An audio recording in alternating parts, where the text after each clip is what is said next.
महाराष्ट्राचं कुलदैवत आई तुळजाभवानी,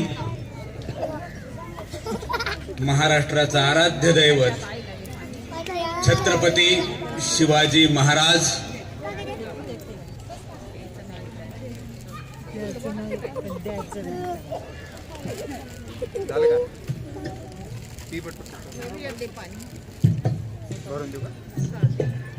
प्रचंड शक्ती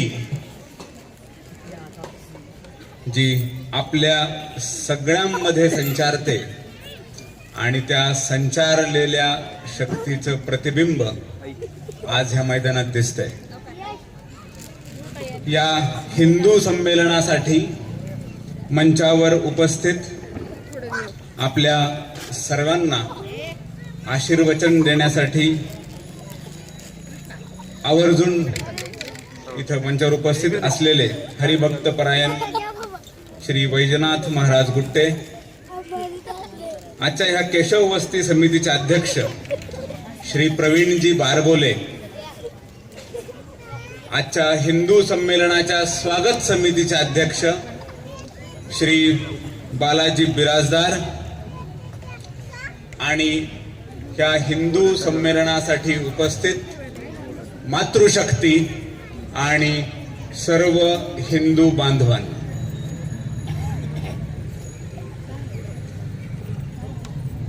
आज आपण इथं उभं राहतो.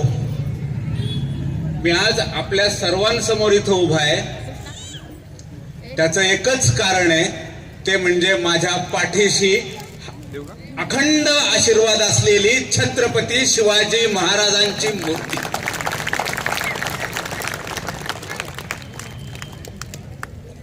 ह्या भारताचा एक इतिहास होता, ह्या भारताचा एक इतिहास आहे. जगाच्या पाठीवर सर्वप्रथम ज्या सभ्यतेला, ज्या सहजीवनाला संस्कृती असं म्हणण्यात आलं, ती म्हणजे ही भारताची संस्कृती.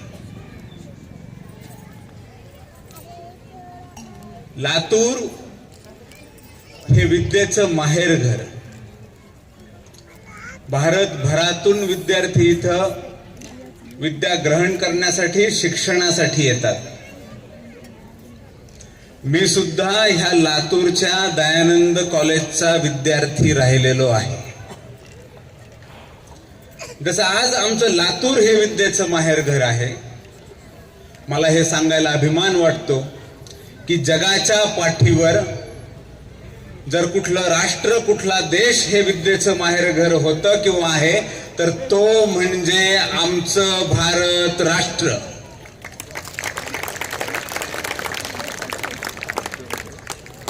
जगाच्या इतिहासात पहिल्यांदा ज्याला पुस्तक म्हणण्यात आलं, आज आमच्या सगळ्यांच्या घरात कुठलं ना कुठलं एक पुस्तक आहे, परंतु जगात ज्याला पहिल्यांदा हे पुस्तक असतं बाबा असं म्हणण्यात आलं, त्या पुस्तकाचं नाव म्हणजे आमचा ऋग्वेद. जगाच्या पाठीवर जी पहिल्यांदा शस्त्रक्रिया, ऑपरेशन, मेडिकल ऑपरेशन करण्यात आलं, ते सुद्धा ह्या भारत राष्ट्रात. आज ऑस्ट्रेलियाच्या मेडिकल युनिव्हर्सिटीमध्ये भारताच्या महर्षींचा पुतळा हा आद्य किंवा फर्स्ट सर्जन म्हणून लावण्यात येतो. हा आमच्या भारताच्या सांस्कृतिक, वैज्ञानिक आणि सहजीवन असल्याचा पुरावा. हे आमचं भारत राष्ट्र होतं, हे फुललेलं होतं. अनेक वेगवेगळ्या संस्कृती इथं जन्माला आल्या होत्या. नालंदा सारखं एक जगत विख्यात विद्यापीठ इथं होतं.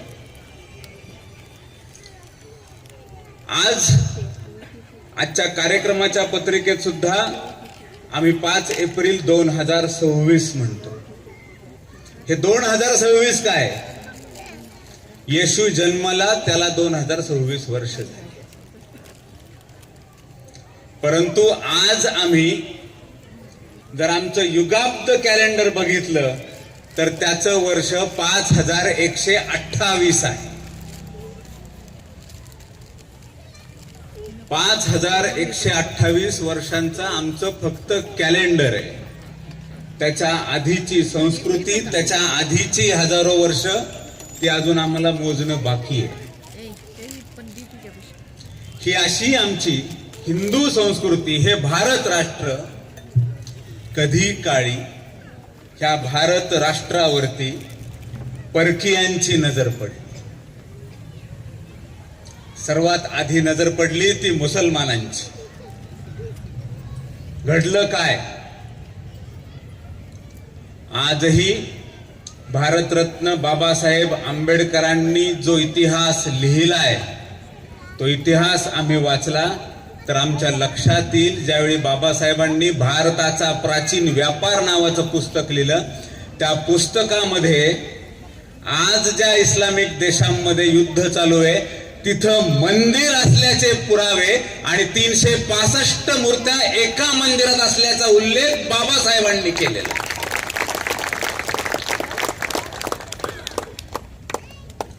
परंतु आक्रमण झाली आणि सुरुवातीला तिकडचा काही भूभाग आमच्यापासून गेला. पुन्हा काही वर्षांनी आक्रमण झालं, मग अफगाणिस्तान जन्माला आलं. आजही जगात तिथल्या ज्या पर्वत रांगा आहेत, जी डोंगर आहेत, त्याला नाव हिंदू कुश पर्वत आहे. परंतु तिथला हिंदू अशक्त झाला आणि देशाचं नाव भरतभूमीपासून अफगाणिस्तान झालं. नंतरच्या अशाच कधीतरी इराक जन्माला आला, कधी इराण जन्माला आला, अफगाणिस्तान जन्माला आलं. नजीकचा इतिहास बघितला तर 1947 साली आमच्या प्रभू श्री रामचंद्रांच्या लवाचं जे लवपूर होतं ते लाहोर पाकिस्तानात गेलं आणि एक वेगळा देश निर्माण झाला. कारण हिंदू अशक्त झाला, देश तुटला. बांगलादेश भारताचीच जी भाषा बांगला आहे, त्या बांगला भाषेवरून ज्या देशाचं नाव पडलं ते आज मुस्लिम राष्ट्र झालं. हिंदू संघटित राहिला नाही, देशाचे तुकडे झाले.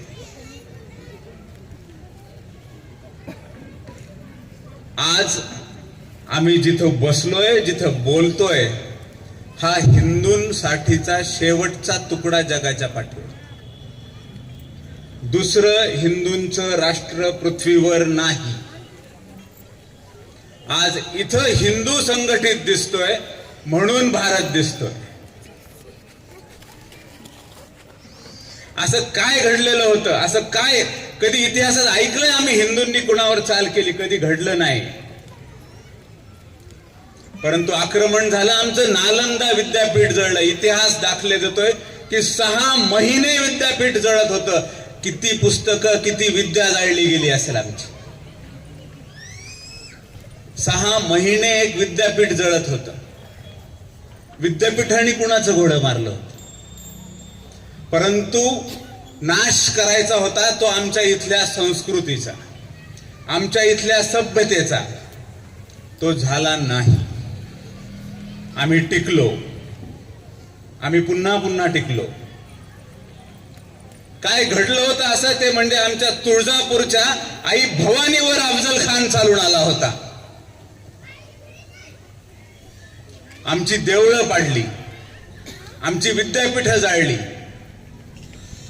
सोमनाथाच्या मंदिरात जाऊन तिथल्या आमच्या श्रद्धेचे ठिकरे उडवून ती माती म्हणून तुम्ही पाकिस्तान आणि अफगाणिस्तानला नेली आणि तिथल्या कुठल्या धार्मिक स्थळांच्या पायऱ्यांवर टाकली. हे सगळं आम्ही हिंदूंनी बघितलंय. हे सगळं पुन्हा पुन्हा घडलं असतं, परंतु प्रभू श्री रामचंद्र यांचा आदर्श समोर ठेवून महाभारतात उल्लेख केलेला, भगवान श्रीकृष्णाने उपदेश केलेला गीतेचा अर्थ, कृष्ण नीती आचरणात आणून आमच्या छत्रपती शिवाजी महाराजांनी लयास गेलेल्या हिंदूंच्या राष्ट्रामध्ये पुन्हा एकदा हिंदूंचा छत्रपती म्हणून राज्याभिषेक करून घेतला. तिथं आम्ही स्वतंत्र झालो.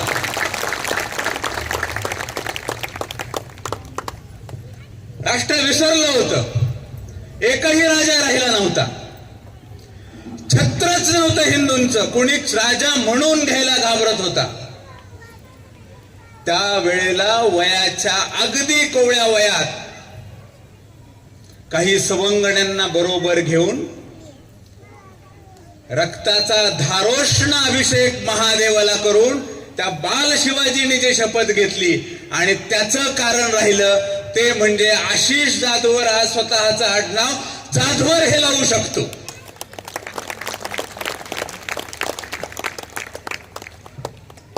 हा देश, हे राष्ट्र आम्ही वाचवलंय. परंतु परिस्थिती पुन्हा पुन्हा आपल्याला आठवावी लागते. जो समाज, जे राष्ट्र स्वतःचा इतिहास विसरतं, ते राष्ट्र भविष्य बघू शकत नाही. असं आमच्या बाबतीत यापूर्वी घडलं.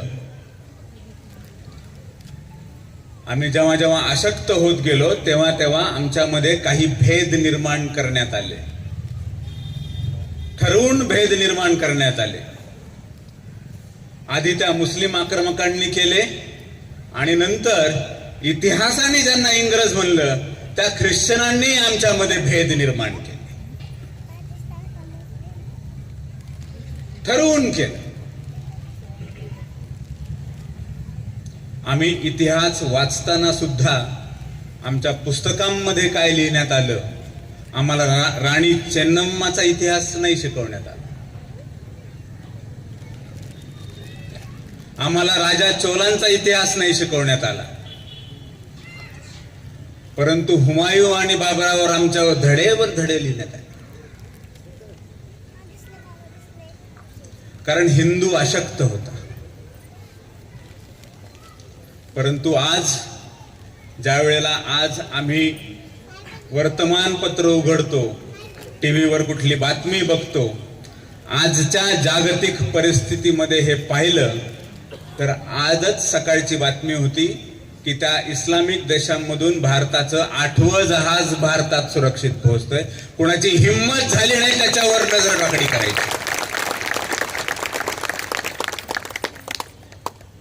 याची ताकद आहे. ही आपल्या एकीची ताकद आहे.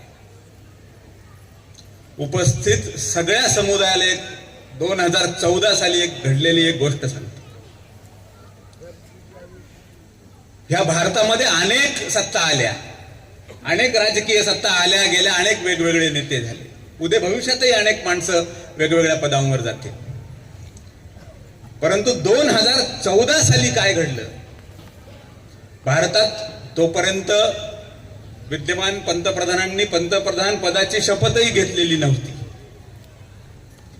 परंतु 2014च्या मे महिन्यात लंडन शहरात जे एक मासिक प्रकाशित होतं, एक साप्ताहिक प्रकाशित होतं, म्हणजे वीकली न्यूजपेपर त्याला म्हणतात, आठवड्यातून एकदा निघणारा वर्तमानपत्र. त्या वर्तमानपत्रात एक संपादकीय, म्हणजे ते इंग्रजांनी, ख्रिश्चनांनी लिहिलेलं आहे. त्याची सुरुवात अशी होती, टुडे, ते 18 मेचा लेख होता तो. Today 18th may well go down in history as British finally left India. म्हणजे आज 18 मे ही तारीख इतिहासात अशी लिहिण्यात येईल की इंग्रजांनी अखेरीस भारत सोडला. हे इंग्रजांनी लिहिलेलं होतं.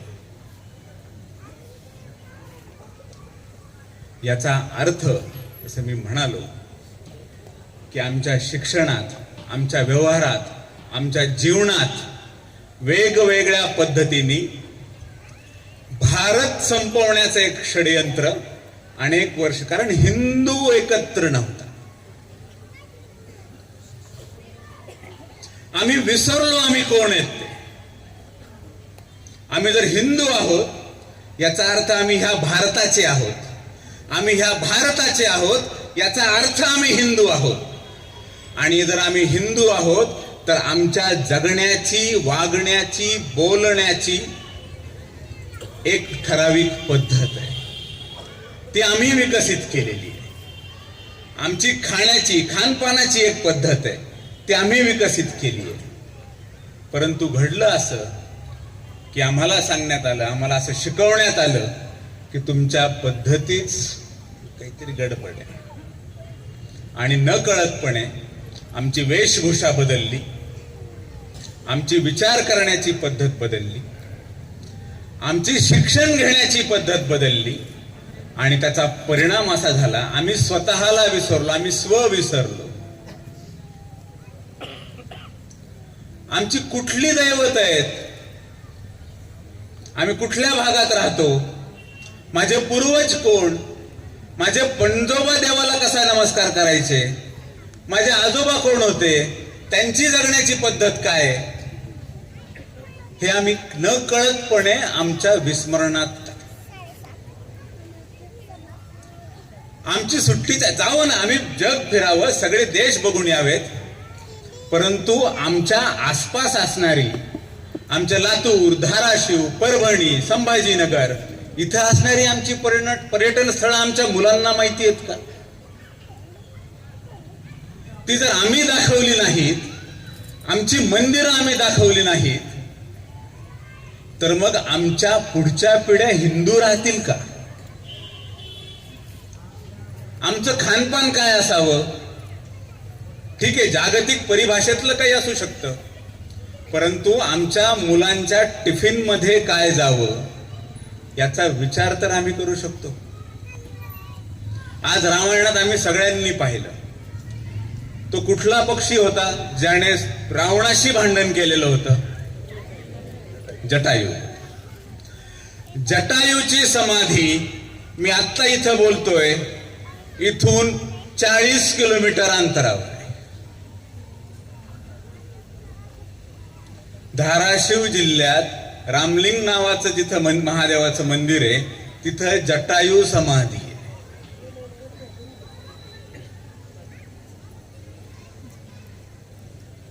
ही पर्यटन स्थळं, ही आमची धार्मिक स्थळं, ही आमची शक्ती, ही आम्ही कधी बघणार? आम्ही जावं, भारतभर भ्रमण करावं, जगभर भ्रमण करावं, पण आमचं स्व काय आहे, आमचं खानपान कसं आहे, आमचं खानपान जर बिघडलं असेल तर आमच्या आरोग्यावर काय परिणाम झाला असेल?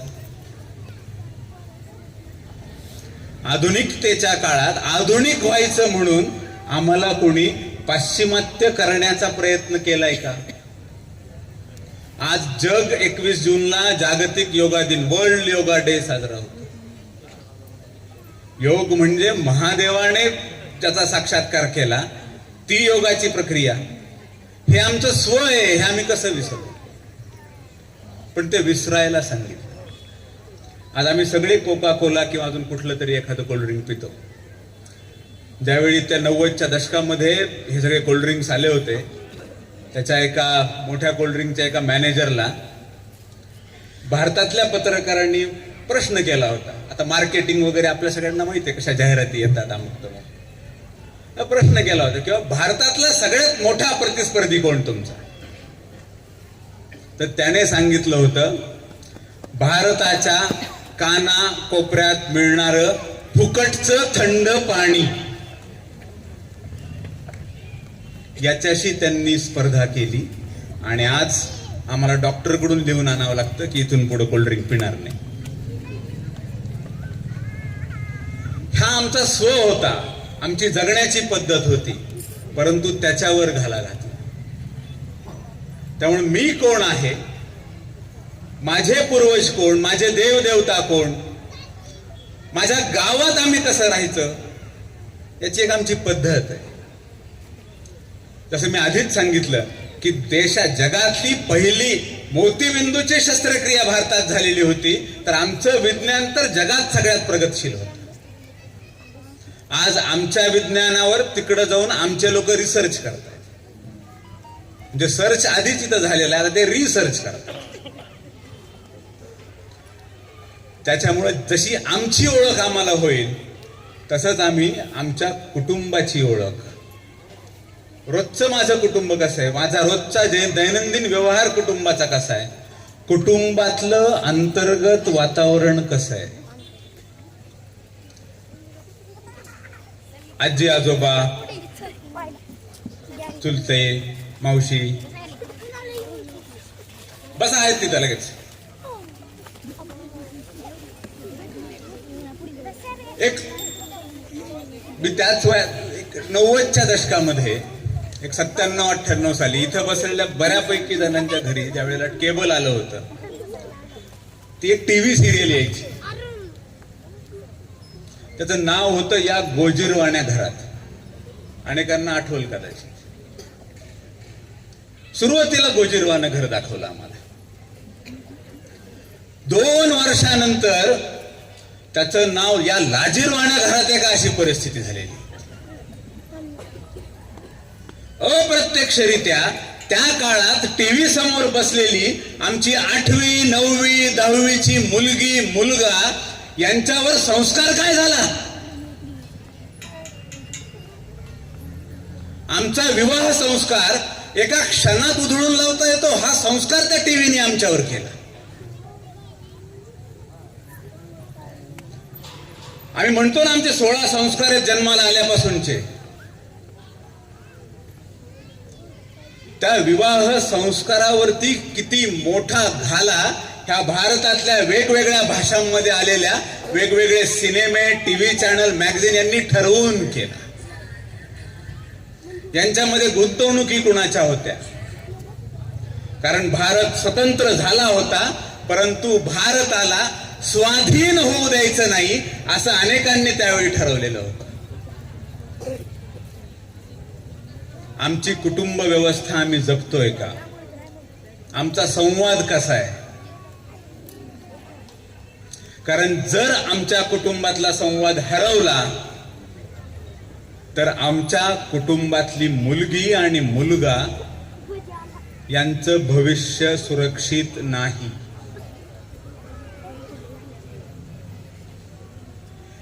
किमान 350 केसेस लव्ह जिहादच्या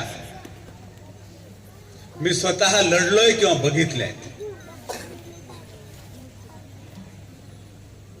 आता तिथे एक बोर्ड लिहिलेला आहे, एक ताई लव्ह जिहाद पासून आणि एक गाय कसायापासून वाचली पाहिजे.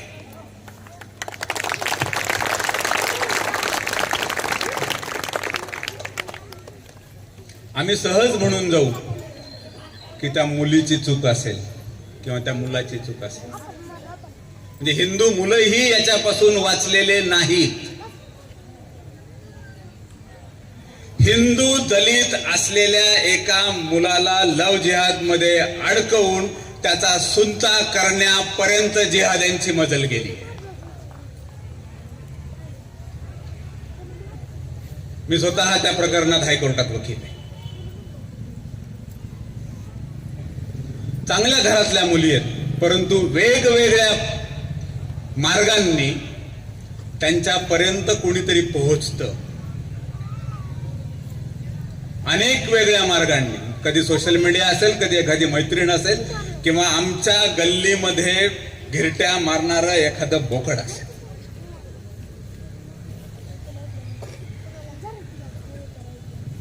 उच्च शिक्षित मुली जॉबच्या ठिकाणी गेल्यानंतर माहीतच नाहीये त्या जॉबची जागा कशी आहे. पुण्यातल्या एका 1 BHK फ्लॅटच्या नावाखाली 7 कंपन्या रजिस्टर होत्या आणि ऑफिसमध्ये गेल्यानंतर नशा येईल असं रूम फ्रेशनर तिथं होतं आणि त्या नशेच्या बळी पाडून मुलींना वश केल्या जात होतं. आत्ता पुण्यात केस चालू आहे.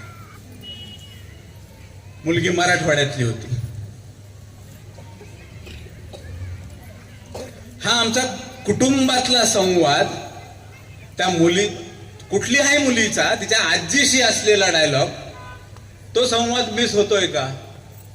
आमचं कुटुंब जर सशक्त राहिलं तर आमचा समाज सशक्त राहील.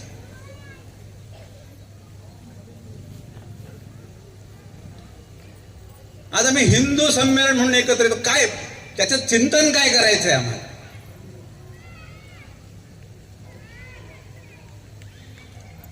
चिंतन छत्रपती शिवाजी महाराजांच्या काळात जसं कुणाचीही हिंमत होत नव्हती की एकाही हिंदू स्त्री किंवा एकाही गायीकडं वाकड्या नजरेने बघण्याची, तो सशक्त हिंदू समाज ह्या हिंदू संमेलनाच्या निमित्ताने लातूरमध्ये उभा राहावा, हा या हिंदू संमेलनाचा हेतू आहे.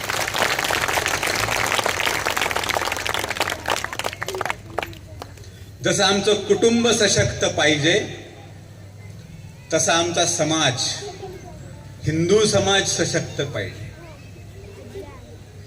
आमच्या घरी आमचं ज्यावेळी जीवन चालतं, माझं वैयक्तिक, तुमचं वैयक्तिक, कुणाचंही वैयक्तिक जीवन ज्यावेळी चालतं, हे चालताना आमचं एकट्याचं जीवन नाही चालत, अनेकांचा हातभार असतो. म्हणजे मी ज्या सलून मध्ये जातो तिथं जो न्हावी आहे त्याचा हातभार आहे. आमच्या घरात जी मोलकरीण येते कामाला तिचा हातभार आमचं कुटुंब चालण्यात आहे.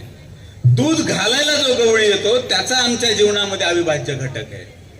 आमच्या गाडीचा ड्रायव्हर त्याचा आमच्या जीवनात अविभाज्य घटक आहे. आमच्या गल्लीतला कचरा उचलणारा सफाई कर्मचारी आणि आमच्या नाल्या साफ करणारे कर्मचारी, त्यांचाही आमच्या आयुष्यात खूप मोठा वाटा आहे, हे आम्हाला समजून घ्यावं लागेल. आम्हाला माहिती आहे आमच्या दूधवाल्याच्या घरी काय चाललंय, त्याचे आई वडील कुठे आहेत, कुणी आजारी होतं का, मुलं कितवीला आहेत, घर पक्क आहे कच्च आहे, उन्हाळा आलाय, म्हशीला गाईला चाऱ्याची व्यवस्था आहे का. हा आमचा आत्मीय भाव. जसं आम्ही आता टाळ्या वाजवतो की पहिला ग्रंथ ऋग्वेद होता, तर त्या ऋग्वेद ग्रंथातलं एक वाक्य ह्या निमित्ताने सांगतो. ऋग्वेद ग्रंथाने आम्हाला असं शिकवलंय, एकैव मानुषी जातीही, सगळे मनुष्य हे एकाच कुळातले आहे. आमच्यामध्ये कुठलाही जातीभेद हा नाही. हे आमचं सहजीवन असलं पाहिजे, पूर्वीपासून असं होतं. आम्ही महाभारत वाचलं तर आमच्या लक्षात येईल